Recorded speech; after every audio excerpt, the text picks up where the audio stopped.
Welcome to পদ্মুত academy. আজ আমি তোমাদের গণিতের ত্রিভুজ নিয়ে আলোচনা করব। গত ক্লাসে আমি কোণ সম্বন্ধে আলোচনা করেছিলাম। যাদের কোণ সংক্রান্ত কোনো সমস্যা আছে তারা ওই ভিডিওটা দেখে নিও। আজ আমি ত্রিভুজ নিয়ে আলোচনা করব।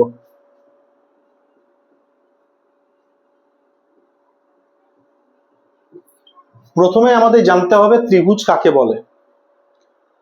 অনেকে হয়তো তোমরা বলবে তিনটে বাহু থাকলে আমরা ত্রিভুজ বলবো। ত্রিভুজ, ত্রি মানে তিনটে, ভুজ মানে বাহু, তিনটে বাহু থাকলে সেটা হয়ে গেল ত্রিভুজ। তাহলে দেখো এর তিনটে বাহু আছে, এখান থেকে এখানে একটা বাহু, এখান থেকে এখানে একটা বাহু, আর এখান থেকে এখানে একটা বাহু। কিন্তু এটাকে কি আমরা ত্রিভুজ বলবো? ত্রিভুজ এটাকে আমরা বলবো না। দেখো এখানটা ওপেন অবস্থায় রয়ে গেছে।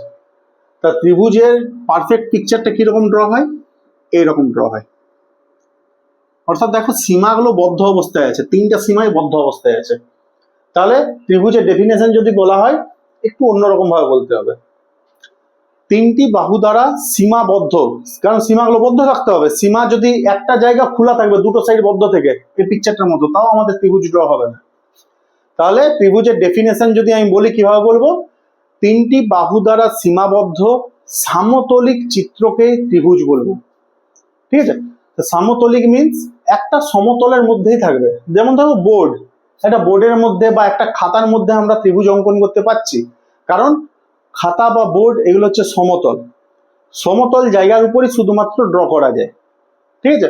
সেই জন্য এটাকে সামতলিকও বলা হয়। তিনটে বাহু থাকছে প্রথম কন্ডিশন। সেকেন্ড কন্ডিশন হচ্ছে সীমাগুলো বদ্ধ অবস্থায় থাকবে তিনটে বাহুরই। থার্ড কন্ডিশন হচ্ছে সমতলিক হতে হবে, সমতলের উপর অবস্থিত হতে হবে। তবেই আমরা এই তিনটে কন্ডিশন যদি ফুলফিল হয় তবে আমরা সেটাকে ত্রিভুজ বলবো। তা সিঙ্গেল বাক্যে কি বলবো? তিনটি বাহু দ্বারা সীমাবদ্ধ সমতলিক চিত্রকে আমরা ত্রিভুজ বলি। এরপর দেখো ত্রিভুজের শ্রেণী বিভাগ থাকবে। তা ত্রিভুজকে দুটো কন্ডিশন ওয়াইজ শ্রেণী বিভাগ করা যায়। একটা হচ্ছে বাহু ভেদে, আর একটা হচ্ছে কোণ ভেদে। বাহু ভেদে ত্রিভুজকে তিন ভাগে ভাগ করা হয়: সমবাহু ত্রিভুজ,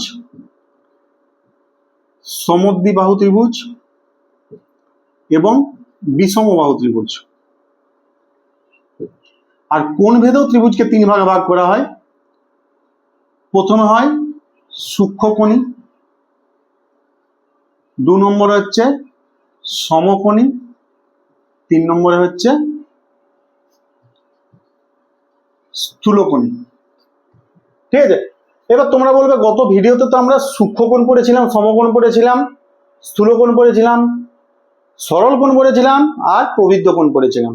তো সেই কোণগুলো থেকে সূক্ষ্মকোণী পেলাম, সমকোণী পেলাম, স্থূলকোণী পেলাম, সরল কোণীও পেলাম না, প্রবৃদ্ধ কোণীও পেলাম না। কি কারণে? এগুলো তো আসা উচিত ছিল। তাহলে দেখাও এগুলো না আসার পিছনে নিশ্চয়ই কোনো কারণ আছে। সে কারণটা এবার বলি। যে কোনো ত্রিভুজের যে রকমই পিকচার হোক না কেন, এই ছটার মধ্যে যে কোনো ত্রিভুজেরই তিনটা কোণের সমষ্টি সর্বদা 180 ডিগ্রি হবে। তাহলে একটা ত্রিভুজের তিনটা কোণের সমষ্টি কত হচ্ছে? 180 ডিগ্রি। কোনো কোণকে জিরো হওয়া চলবে না। যদি দুজনে মিলে 180 হয়ে যায় এবং একটি কোণ জিরো হয়ে যায় তাহলেও কিন্তু এটা ত্রিভুজ হবে না।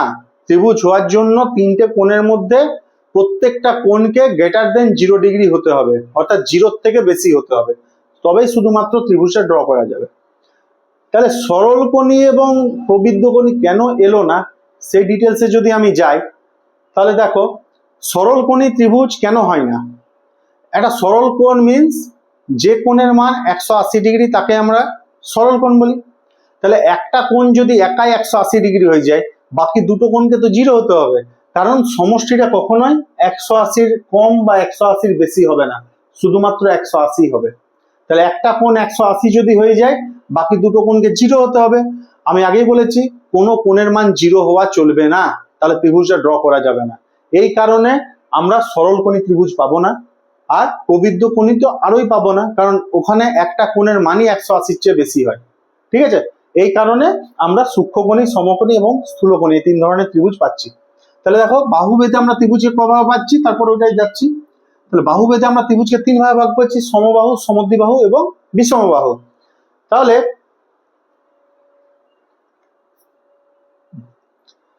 দেখো আমাদের সমবাহু ত্রিভুজ নামটাকে যদি একটু ভাঙো, সমবাহু অর্থাৎ সমান বাহু, তাহলে আমরা বলতে পারি একটা ত্রিভুজের যদি তিনটে বাহুর দৈর্ঘ্য পরস্পর সমান হয়, অর্থাৎ এর সাথে এ সমান, এর সাথে সমান, ধরো এর 5 যদি হয় এও 5 হবে, এও 5 হলো, তা তিনটে বাহুর দৈর্ঘ্য যদি পরস্পর সমান হয়ে যায় তাহলে সেই ত্রিভুজটাকে আমরা বলবো সমবাহু ত্রিভুজ। ঠিক আছে, এবার দেখো এখানে সমদ্বিবাহু ত্রিভুজের যদি নামটাকে একটু ভাঙি, সম মিন সমান, দ্বি মানে দুটো, বাহু, সমদ্বিবাহু মানে দুটো বাহু পরস্পর সমান হবে, তাহলে যে ত্রিভুজের দুটো বাহু পরস্পর সমান তাকে আমরা বলবো সমদ্বিবাহু ত্রিভুজ। যেমন ধরো এটা 5, এটা 5 হলো, এটা 3 হলো, তাহলে এটা হচ্ছে সমদ্বিবাহু ত্রিভুজ।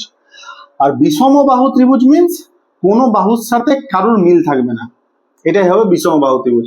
যেমন এটা যদি 8 হলো, এটা 9 হলো, এটা 10 হলো, কারোর সাথে কোনো মিল নেই, এটা হচ্ছে বিষমবাহু ত্রিভুজ। এই ছিল বাহু ভেদে 3 ধরনের ত্রিভুজ। এরপর দেখো কোণ ভেদে 3 ধরনের ত্রিভুজ। প্রথমে আসে সূক্ষ্মকোণী ত্রিভুজ। গত ভিডিওতে আমি কোণ নিয়ে আলোচনা করেছি, সেখানে পুরো ডিটেলস পেয়ে যাবে। সূক্ষ্মকোণী ত্রিভুজ বলেছিলাম সেখানে যে সমস্ত কোণের মান 0 ডিগ্রির থেকে বেশি কিন্তু 90 ডিগ্রির থেকে কম তাদের সূক্ষ্মকোণ বলা হয়। তাহলে সূক্ষ্মকোণী ত্রিভুজ কি হবে? যে ত্রিভুজের 3টে কোণের মানই সূক্ষ্মকোণ তাকে আমরা বলবো সূক্ষ্মকোণী ত্রিভুজ।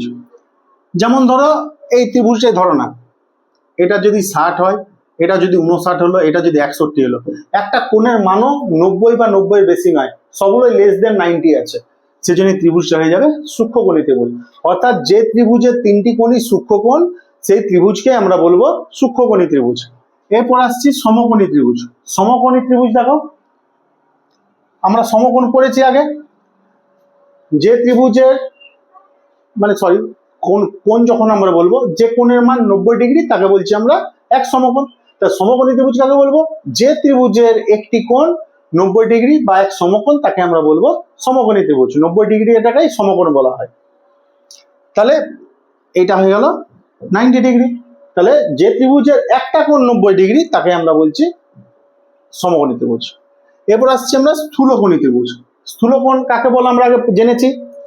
স্থূলকোণ হচ্ছে যে সমস্ত কোণের মান 90 থেকে বেশি কিন্তু 180 ডিগ্রি অপেক্ষা কম তাদেরকে আমরা স্থূলকোণ বলি। তাহলে স্থূলকোণী ত্রিভুজের ক্ষেত্রে কি হবে? যে ত্রিভুজের একটি কোণ স্থূলকোণ, যেমন ধরো এটা যদি 130 ডিগ্রি হয় তাহলে এই ত্রিভুজটাকে আমরা বলবো স্থূলকোণী ত্রিভুজ। ঠিক আছে, ত্রিভুজের এই পার্টটা আর কোণের যে আগের ভিডিও হয়েছিল সেই পার্টটাই, দুটো পার্ট ভালো করে রাখবে। তোমাদের 6 বা 7 ক্লাস থেকে আরম্ভ হচ্ছে 10 ক্লাস পর্যন্ত পুরোটাই কাজে লাগবে। এই বেসিক ধারণাগুলো ভুলে গেলে কিন্তু সমস্যায় পড়বে। ঠিক আছে, ধন্যবাদ।